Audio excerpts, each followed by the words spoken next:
up wanting to be a hero like Superman or Batman, the type of hero that is constantly saving lives. Well, it's never too late to become one, and I know of a simple way to accomplish that, and that is by becoming an organ donor. How would you feel if a doctor had to inform you that you had to get a new heart, or a new kidney, or a new liver, or if a relative was in need of a new organ?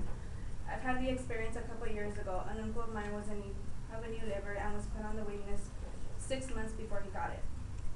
Throughout that time, I was wondering to myself on why it takes so long. The need for organ donations are constantly sprouting, and today I am proposing that everyone takes in consideration the lives of all those waiting organs and pledge to become an organ donor. Today, I would like to enlighten you about the need for organ donors in our area, how problematic the issue of having a shortage of organs, and what you can do to solve this predicament by becoming an organ donor. I will begin by explaining the fundamentals of organ donors. Numerous amount of people from California are put on the waiting list for a lengthy time, and that's not including the other states and countries around the world. The lack of organs and organ donors hinder the transplant process, making it a huge dilemma for those in standby. The need for organs and tissue like the heart, lungs, kidney, pancreas, liver, cornea, bone, etc. are in high demand. According to the unos.org website, the waiting list for candidates as of February 23, 2015 at 8:11 a.m. there were 123,142 people in California, and the total amount of donors to donate according to the website was 33,552. As stated by donatelife.net, a new name is added to the National Organ Transplant list every 10 minutes. Adding a person every 10 minutes and not having donors to help save their lives causes harm to them. In donatelife.net, an average of 21 people die each day because an organ was not available for a transplant. This is why we need to start looking into the process of becoming an organ donor.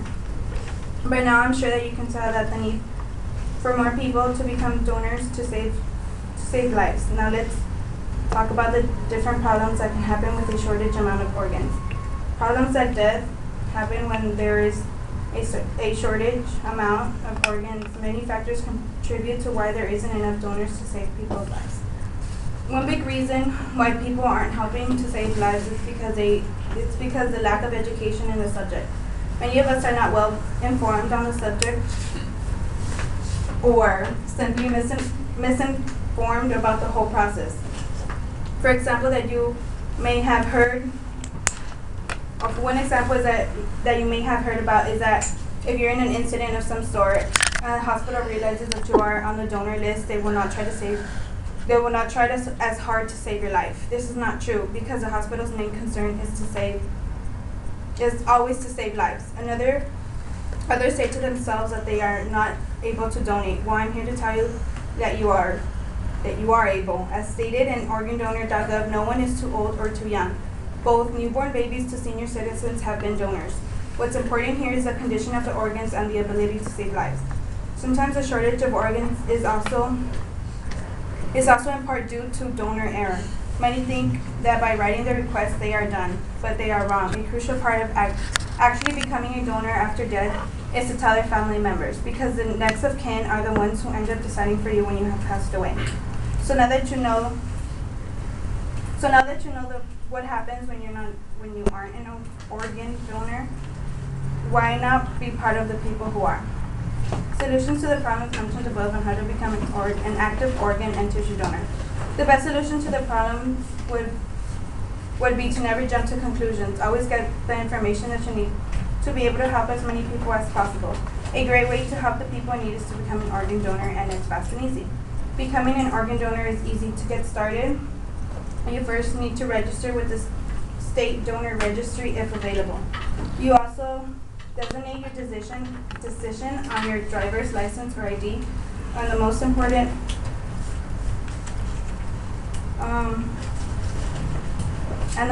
part is to talk to your family about the decision you have made to one day save someone's life. Wouldn't you like to save a life from the 6,500 people each year that die without a transplant, stated by the American Transplant Foundation.org.